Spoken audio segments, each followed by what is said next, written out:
So next up, we have Greg Hurlman, who is one of the Power Apps product team. So always nice to have two product team members on for one presentation. So that's great. And Greg, I'm going to let you introduce yourself and completely take over. And it's great to have you here. I'll just hand over straight to you. Thank you, Sharon. Thank you, everybody, for joining us. As Sharon mentioned, I am an engineer on the product team. I'm actually an engineer on the Power Apps Component Framework feature team. So I've got my screen shared out. Hopefully everybody can see that, and we'll go ahead and get started.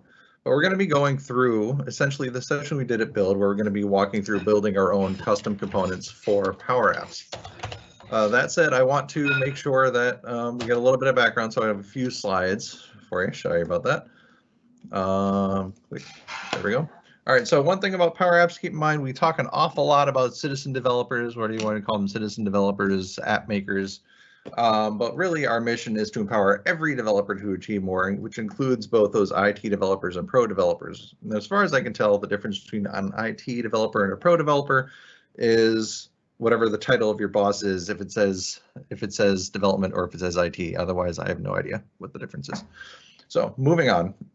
What is the Power Apps Component Framework? It is our unified framework for creating, well, custom components inside both kinds of Power Apps, whether it's model-driven Power Apps or Canvas Power Apps. It works for both. The slide says it's available for first and third-party developers, which is kind of a weird thing to think about. Of course, it's available for first parties, being Microsoft. But what it really means is that the tools that we're giving you to build these components, the framework that we're giving you to build these components, is the very same framework that we're using internally to build out the products themselves. Whether it's new controls that are part of model-driven apps or dynamics, whether it's new controls that are part of Power Apps itself, they're all built on top of PCF. Some of the mixed reality components inside of Power Apps are PCF controls. Some of the things for AI Builder inside Power Apps are PCF controls. So everything that we're giving you to use, we're using ourselves, which is important because if there's anything that is a pain in the butt to use, if there's anything that's broken, if there's anything that could be better, we're feeling that pain ourselves, and we're working to fix it as quickly as we can, just for you and for us. Now, of course, it's a professionally developed controls.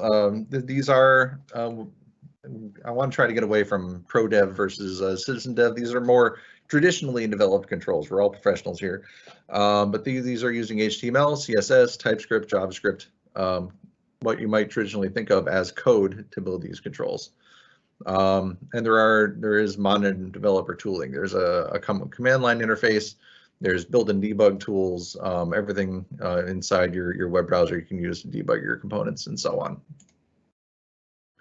So what can we add? This is mostly for model-driven apps. On Canvas apps, you can just add it to your app. For a model-driven app, there's certain different places you can add it. You can add it inside a single field. You can replace a grid with something a little more meaningful to your app. You can add it to business process steps. You can display external content. You can utilize external services, and you can order your animations in your slide ROM. Anyway, so put them in a field control on a form. But we're all here to learn how to build a custom component, so we'll look at what goes into that real quick. And before I even get into that, just a real quick differentiation between code components versus Canvas components, or you might just see components in presentations, in documentation, in blog posts. And the main difference there is that plain components or Canvas components are the out-of-the-box components where you're grouping out-of-the-box controls together into a single component for an app, versus a code component, which are going to be components that are built on top of the Power Apps Component Framework. It's those code components that we're going to be talking about today. Now, what goes into actually making a framework component? The very first thing is a manifest input file. This is the XML file that describes your component from top to bottom. It's going to be the name of the component, the version of the component, what kind of component it is, if it's binding to fields, if it's binding to data sets, the different properties that you want to expose on the component, and references to resource files. Those resource files are going to be all your static resources. So it's going to be CSS files, images, localization files. Those are Microsoft ResX files that you might have used for localization in the past to support multiple languages. We support those as well. And then, of course, your component implementation. It's going to be your code, your TypeScript, your JavaScript, your UI built with HTML and CSS, and the functionality, the logic of your code itself. At the end of the day, when you get down to it, you're just in code. You can do everything code can do. It's a weird, wonderful world of the internet. But on the tooling side, we have the Power Apps CLI. That CLI is going to give us a way to create a new project. It's going to give us validations when we're building our project to make sure that that it'll deploy properly and be shown properly inside Power Apps. It can be used as part of an automated CI/CD build process, continuous integration. There is what we call a local debug harness. It's a local website that'll run on localhost for you to render and test the control locally. So you don't have to be pushing your component to a Power Apps environment every single time you make a change, especially as you're trying to figure out how the UI is going to work and how all that code is going to work. To tighten up that dev loop. You can package up your components for deployment using the tool. And then it does right now support a couple other component types like plugins, and they're going to be adding more things as time goes on. So when you're doing development for Power Apps in general, it's not just for PCF, it'll be for other things too. And that super slow demo transition means it's time for a demo. So what I will do is pop over to my web browser if I can find it. There it is. All right. Now, I had sent out originally a list of prerequisites to install. And let me just put this link in the chat here. But if you go to aka.ms/learnpcf, that's going to be our learning path that we've got up on the Microsoft Learn site for the Power Apps Component Framework. And the part that we're going to be looking through today is actually the second part. There's Get Started, that kind of walks through everything, a lot of the things I just told you. And we're going to be focusing now on Build a Power Apps Component. So I'll just click on that and then click on Introduction. So we're going to be building out this linear slider component here. And it does have a number of different prerequisites that you do need to have installed. I'm not going to walk through these right now because I think I'd take 45 minutes just doing that. But it does require NPM and Node. This is built on top of modern web development tooling. So you need modern web development stuff, which means you're going to be using Node and NPM. It does require this very specific version of the .NET framework, version 4.6.2, the developer pack, and that is for the packaging and deployment steps. Does require that. That's because the .NET SDK for the CDS requires that particular version right now. That is actively being worked on to move that over to a more cross-platform friendly solution, but for right now, you do need the full framework 4.6.2. You don't need Visual Studio 2017 or 2019 for that matter. You can use Visual Studio Code or any other text editor. You can use Notepad if you want to, but you do need to have something installed that'll give you MS Build. So you can install the build tools for Visual Studio 2019 if you don't want to install anything else. But if you install either 2017, 2019, or this .NET Core 3.1 SDK, it'll give you those build tools. And then last, you want to install the Microsoft Power Apps CLI. If you've done all that, and you'll go out to your command line here, and I'm using PowerShell here today. Everything that I'm doing inside here will work inside a normal Windows command prompt as well. Two things we can check to make sure we've gotten everything right. We can run pack by itself. That's a Power Apps CLI. Comes back, runs, looks good. Okay. We can run node -- version, make sure that's been installed. It is. And we'll just run ms build and see if that gives us an error or something good. Okay, well, it gave us an error, but it's complaining that there's no project. That's okay. It meant that it found ms build, which is all we were looking for. So we're good to go. We've got our prerequisites installed. So we're going to scroll back down here to create a new component project. So the first thing we do is create a directory where we're going to build our component. So I will say make dir for creating a directory, and we'll just call this demo. The name of the directory doesn't matter as much as the name that you give it inside the configuration later, and I will just switch into that folder here. All right, and then our next step is going to be initializing our component project, actually getting that new project built. So I will do that. I will just copy this out and paste it in here. So just walking through real quick, we're using Pack again. We're going to tell it we're going to initialize our PCF project. We're going to give it a namespace of sample namespace. Namespacing allows components to have the same name but a different namespace to differentiate from each other. We're going to give it a name of a TS linear component, linear input component, and a template of field. Templates can either be field or dataset if primarily you're going to be connecting to a field or a dataset, a collection of information with rows and columns.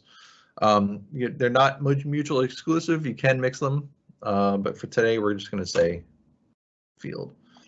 Hit enter for that. The folders were created that quickly. If I hit dir, we can see the files are there, but as it says, we need to run npm install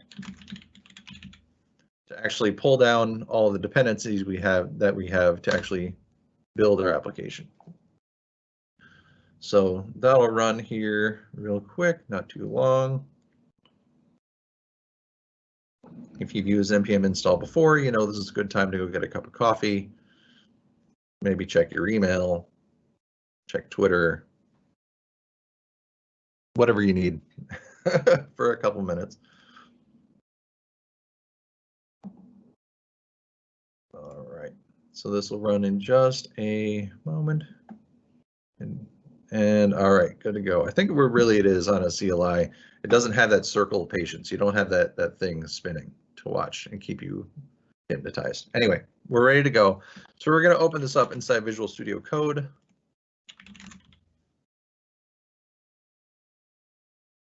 And here we have it. So I'm going to actually do this so we can see both things. All right, I'll make this one a little bigger. Okay. All right, so before I keep going, I'm going to just walk through what we actually got here real quick. We have a package.json file, which you get for a lot of modern web dev stuff. This is a node project at the end of the day. So we have a couple dependencies for, you see these at types. This means that it's coming from the definitely typed library on the internet to pull down typings for these libraries. So we don't have the libraries, we just have the definition of what the libraries are, including the Power Apps component framework. We don't ship the framework as something that you can download yourself, that is shipped as part of the Power Apps product itself. But we do give you the types available so you can program against it. We have a couple of dev dependencies, PCF scripts and PCF start scripts. Actually is all the scripts that we use to build the application or build the component, and PCF start is that debug harness that I told you about. And if we open up the component here, we do see our manifest input file that has a number of different things going on. And that is what we're going to be modifying next. So scrolling down a little bit past the last few steps, npm install, run Visual Studio Code. We're going to update the manifest file to accurately represent our control. So I'll copy this. This is going to replace our control here. I'll paste that in, and then I'll add some line breaks so we can see that a little bit better. Okay. So we have our namespace, sample namespace. We have our name, which was the constructors, this is the code name, not the name in the UI. The display name key is going to be our name in the UI, in this case, linear input component.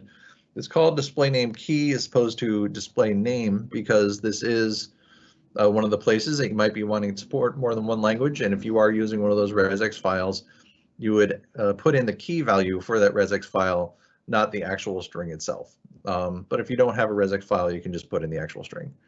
Our version, we're starting with 1.0. Our description, same deal, only for description, this is going to show up in the UI, so you want this to be something useful. Allows you to enter the numeric values, yada, yada, yada. Scrolling over. The last thing is the control type of standard. Right now, control type standard is the only one that we support, sorry. So leave that as standard. As time goes on, there might be different values for that. For right now, control type standard is what we've got. So all right, our actual control element here looks good. So we need to replace the sample property with our own custom slider property. So I will just click on the copy button to copy that this time and paste that guy in there. And I'll do the same thing as last time. I'll put some line breaks so we can see what we're dealing with.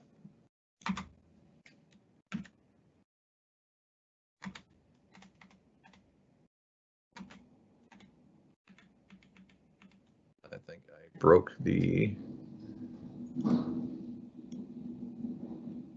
comment here, that or the text highlighting maybe as not working. I don't know, but we'll walk through what this is and I'll delete that here in a second. So we have our name. We're going to be slider value.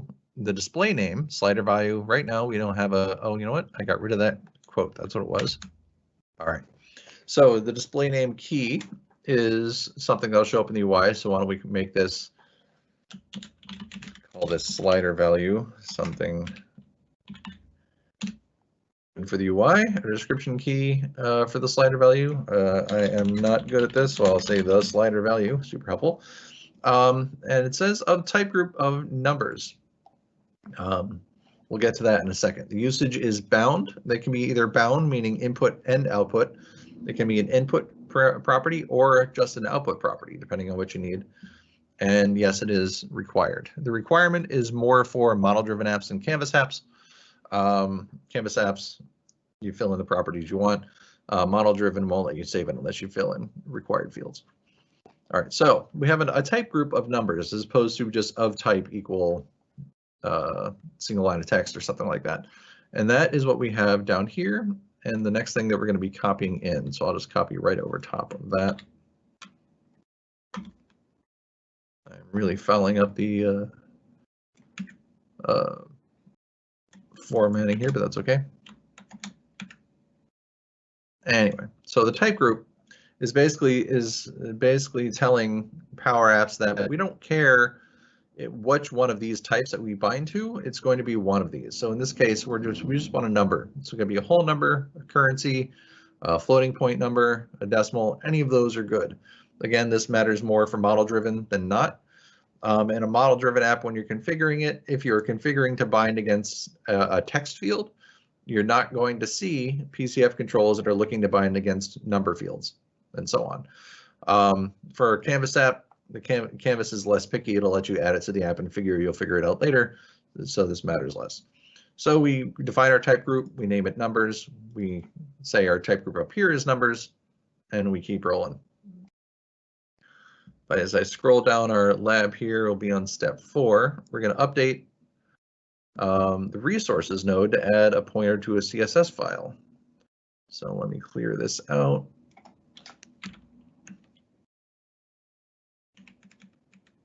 All right, so we're going to be creating a CSS file inside a CSS folder called ts linear input component.css.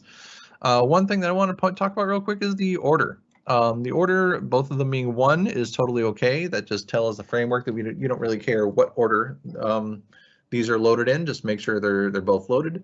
If I wanted to make sure that my CSS was loaded before my code, I could change the code to an order of 2. That the framework would then load your CSS and then try to load your code. So something to keep in mind if you have more than one CSS file and that order matters, make sure you change this order.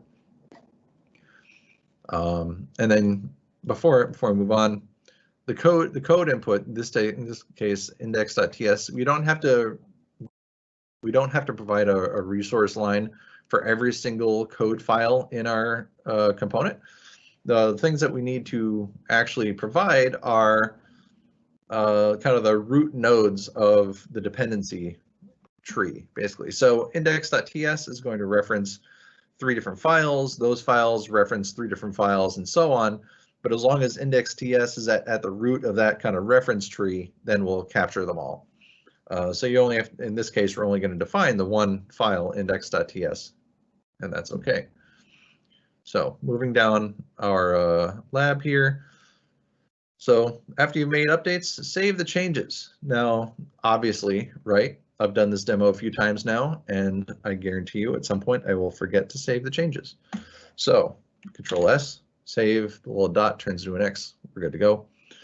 And if for whatever reason you need to go back, you're not sure if you have the right thing, you can click copy here and just paste over the entire file and save it, and that'll get you everything. I think we're good though, so I'm going to put it back. Before I move on, I'll just describe the feature usage section here real quick, which we're not using in our demo today, but it's important to know.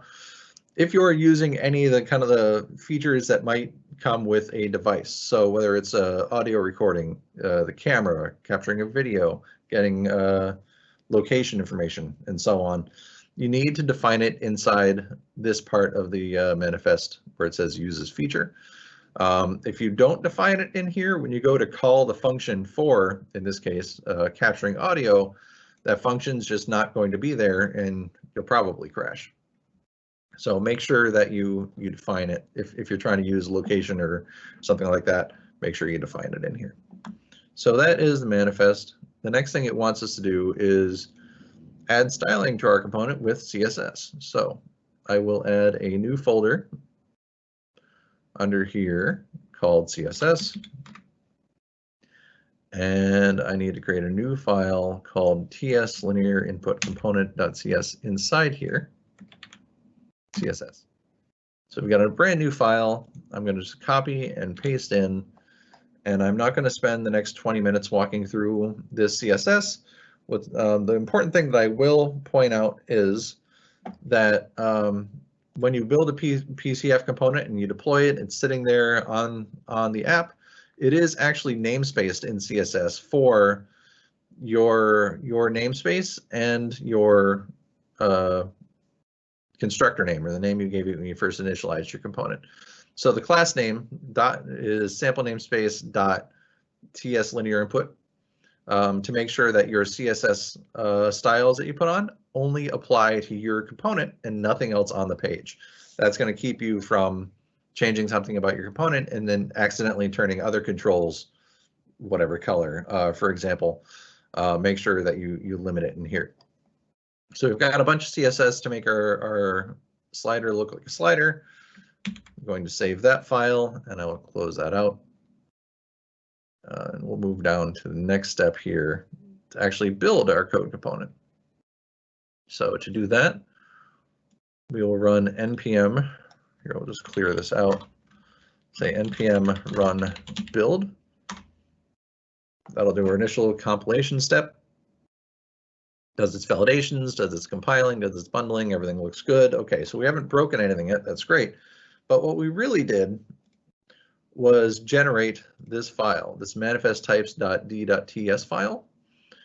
This is a file that's generated based on the properties that you've listed here. So we changed our property name to slider value. And so we see this, that we have an input called slider value and an output called slider value that was generated for us. So now we can actually write code against it. So scrolling down, now it wants the lab has us open up the index.ts file. First thing we'll do is add a bunch of private variables at the top to capture a bunch of different things, and we'll indent that a little bit. So we're going to be keeping track of the actual value that the slider represents here in our value property. We're going to keep track of a callback called notify output changed. This notify output changed is a callback that we will ourselves call when we want to let the host application know that the user did something inside our control, and now we have a new value that we want to let you know about. So we call notify output changed and let the host application know that we have a new value. We're going to keep track of our label element and our input element for our component. We're going to keep track of the container. That is the empty kind of wrapper div that we give you. We give you an empty rectangle of web and you fill it with component. So you want to hold on to that container. Hold on to the context. The context object is the context for the running framework, and that's going to be basically your gateway to the API service of the component framework. And we're going to hold on to an event handler called refresh data. And we'll use all this here in a little bit. So we do have an empty constructor. It's empty. We're going to leave it empty. We don't ever put anything inside this constructor here, because this constructor is going to run not necessarily when you think it's going to run. And we don't, there's no real guarantee that we can count on when it's going to run. So leave that constructor empty. The first thing that where you're to put all your constructory stuff, the stuff that you want to run as soon as your control is loaded, you're going to want to put inside a init. And let me copy the version of init out of here and paste it in. There's a lot going on here. We'll walk through it. First, we give you that initial context. We give you that notify output changed callback. We give you a state object, which is just a key value dictionary that'll carry between controls. And we give you that container, that wrapper div. So first thing that we're doing is holding on to the context, and we're creating our own container that'll sit inside that container. We're holding on to notify output changed. We are setting our event handler to a function. That function doesn't exist yet. We haven't copied that in. That's why we get the squiggly, but we'll take care of that in the next step. And then we create our input element. We set a bunch of attributes on that input element. And then we show a label for actually writing out the control. So this very, very kind of low level document object model programming. There are other ways to do it. This is definitely the most straightforward way. So this is what we're looking at here today. Then we set our value to whether or not we got a value coming in from our parameters. So inside context, we have our parameters collection. Inside there, we have slider value that we got generated for us. And the raw value is the actual number itself. If I actually hit dot next to slider value, we can see we got a bunch of different things coming from the property, all the attributes on the property, if there's an error about that property or not, the formatted version. So if we have like a currency value, we have the raw value that's just a number, or the formatted version that has the currency symbol and so on. Raw, which is just a straightforward kind of primitive data, and if there's any security or typing information. So we want to make sure that we go to the raw value to make sure we get just a plain old number. And if the raw value does not exist, if it does exist, use it. If it doesn't exist, set the default to 0. For the input element, the same thing. We're going to use the formatted version. And if it doesn't exist, we're going to set it to 0 in quotes instead, because there's just text for the label.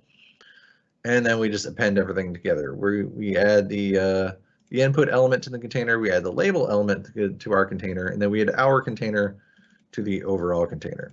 So we've built our UI. That should be good. And the last thing we need is, in the next step in the lab, to add the refresh code. So this function that's missing. We'll copy in, and we'll paste it in right there. All right. So this is every time somebody drags a slider across, we're going to call refresh data, which gets the new value, updates the label, and then calls notify output changed. So the basic loop is going to be init is called, init draws the UI. The UI is shown to the user. The user grabs the slider and drags it over. When they land, they get a new value. the code picks up that the fact that's moved, calls output changed, sets all the UI to reflect that value, and then calls notify output changed so that Power Apps knows what the new value is. Next thing is to update is going to be our update view method. The update view method is a method that we call every time something has changed that we think your component will want to know about. Whether the value for an input property has changed, we'll call update view.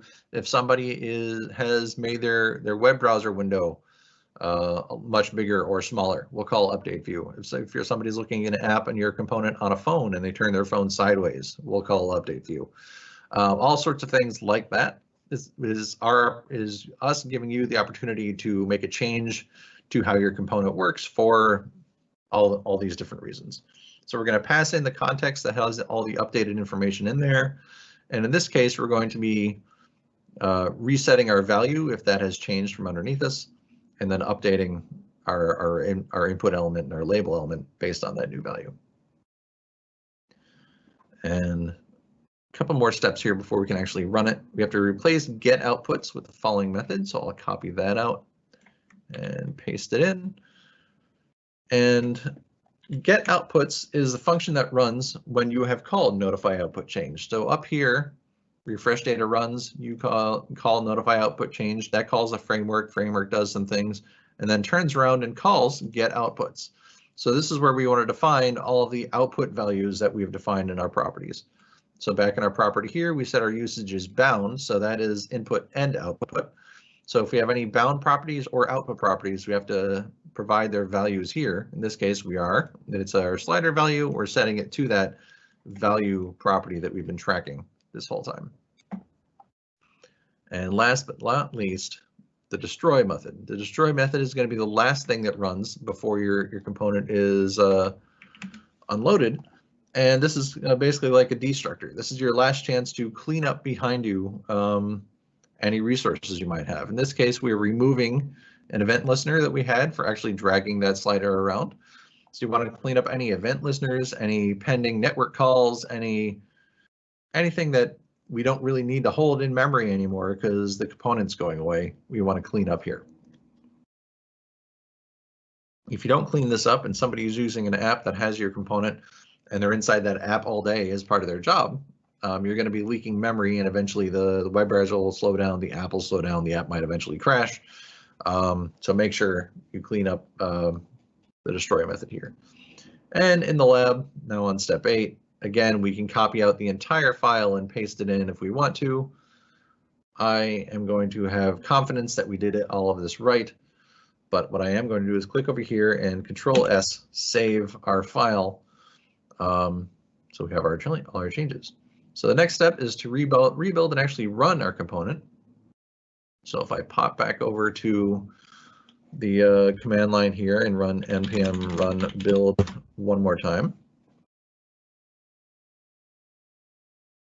make sure that we haven't mistyped anything. Everything looks good to go. The next thing we're going to actually do is try to run this locally inside that debug harness by running npm start. So the lab says to run npm start. That'll run. It'll work.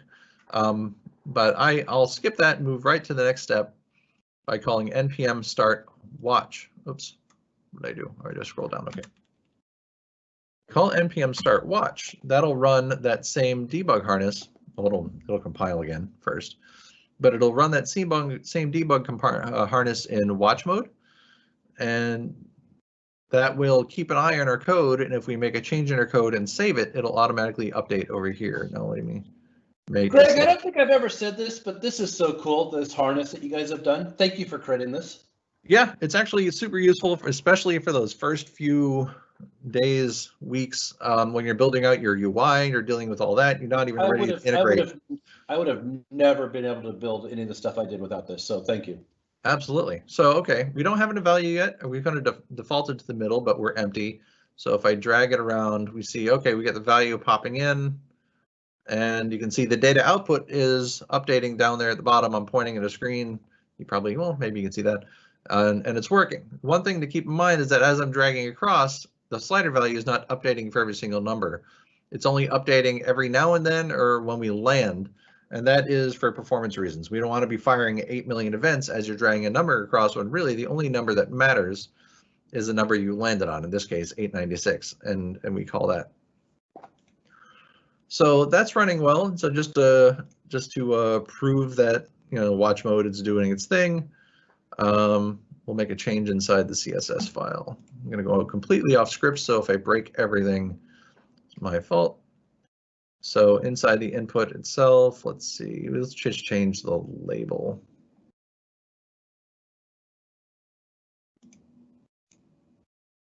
Or change this border. So if I make that a border of 3 and save it. Oh, it's not listening. It's not listening to the CSS file, is it? No, it is. I'll just, okay. It was maybe I changed something, it doesn't matter. Anyway, so I'll prove it by having this up here. So if I change this again, I'll change it back to a 0 because apparently that didn't matter. I'll save it. It does pick up that change, and it will update here, but it was a bad CSS to pick. That's okay. I will get back on my script. All right. So that's all working. The next thing will be to create a code component solution package. So we want to actually package all this up. Scrolling down. This is all CLI stuff now. So if I move that out of the way, put that over here. Okay. So we'll hit Control C and yes, to actually terminate that. Clear out the screen. So okay, we want to create a directory for our solution. So we'll make a directory. We'll call this call it solutions, and we'll change into that solutions folder, and we'll use the pack tool again to scaffold out our solution files by calling pack solution init, giving it a publisher name, in this case mslearn, and a publisher prefix of MSL. That works. So we get our files. The next thing that we need to do is add a reference. So I'm not going to copy out that whole thing. I'll just type it. Pack solution add reference, and provided a path to the component project that we have. Now this is just in the parent folder. So I will just type ... which tells the command line that I actually want the parent folder to this folder. That's where my component is, and hit enter. So okay, so that added the reference. And the next thing we need to do is actually build our solution. So we'll copy out this command. And there's a couple things going on inside this MS build command. First, we're telling it to build our solution. That's fine, but we're also telling it to restore. And what that'll do is actually reach out to NuGet to pull down all the information from NuGet that tells us what is this type of project, how on earth do we even build it. So we'll run that. And I've had problems with this one twice. Greg had to help me the first time. In both cases, it was the same problem. It was the .NET Framework version that I happen to have on that machine was something that Windows brought down. It wasn't the latest. So if you have problems with this command, you can call Greg and have him debug it for you, like I did, or upgrade your .NET Framework version. And the errors that you get have nothing to do with the .NET Framework. They're like input parameter invalid or something. That is definitely, there's a number of different things that can happen. So I will just plug myself. If you run into anything, twitter.com/98codes, that's me. My direct messages are open, or you can just mention me on Twitter. I'm always happy to help you figure out where things went wrong. Anyway, so things are going right over here so far. Looks like our build succeeded. So this is actually inaccurate, so we're just going to pretend that's not there. Well, oh, I can't even scroll it past. Oh no. Can we make the window smaller? There, now it's gone. That doesn't exist. The default right now for the default build for a project will give you an unmanaged solution. If I go back to the code and actually open up those solution files, source solution.xml. Where is it? So managed 2 in this particular case. If you want a managed solution, what you would need to do back inside our here is tell it to build a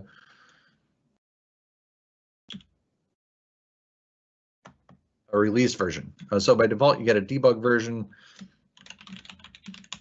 you want a configuration equals release, if you run that, you'll get a managed solution. That's what you want to actually deploy if you're going to deploy.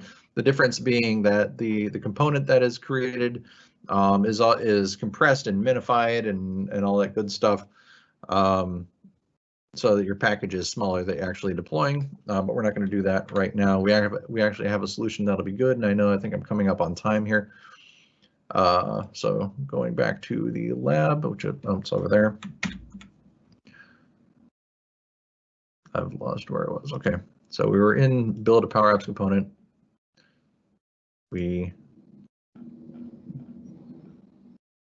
did all that. Oh, I've completely lost where my tab was. Oh, I'm in the wrong version of the browser. That's why. Sorry, this one. Okay, so we're going to test and debug our component.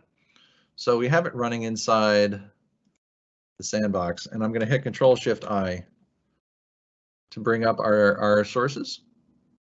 And this is where we would actually debug our component. So right now we have an update view. We have a breakpoint. So if I click over here on the slider, we see that we actually hit our breakpoint inside update view. And we can check everything out, see what the slider value is. Right now it's 349, looks good. Continue on. Continuing to hit breakpoints that I had, and we'll just close that so we can stop hitting breakpoints. So the debugger is right there inside. You can debug that as it goes, as you go. Sorry to jump in, Greg. We've got a couple of questions waiting in the QA, and we're coming up to the 45 minutes. So yeah, I'll address those, and then see if we have time at the end, we can look at deploying. But essentially, at the end of the day, if I look here, pop up Windows Explorer, go into bin, and then debug, we have our solution zip file. That is a CDS solution, upload it to solutions, and that'll get your component inside your environment. Looking at the Q&A here, what is the correct way to decorate the solutions we create here? Does it have to be named solutions, or tell Pack to generate a file with more appropriate name? Maybe description, version, public information, etc. So the solutions, the tooling will build the solution name based on the folder name that you gave for it, but everything else is inside the solution XML file as it is for any other CDS solution. So you can change your version information in here, change the unique name that'll show up in the UI, change your publisher prefix, and everything else, all the other information that goes into solutions, you can put in here. We do give you a full solution scaffold, so if you want to include any other customizations, you can include those in here.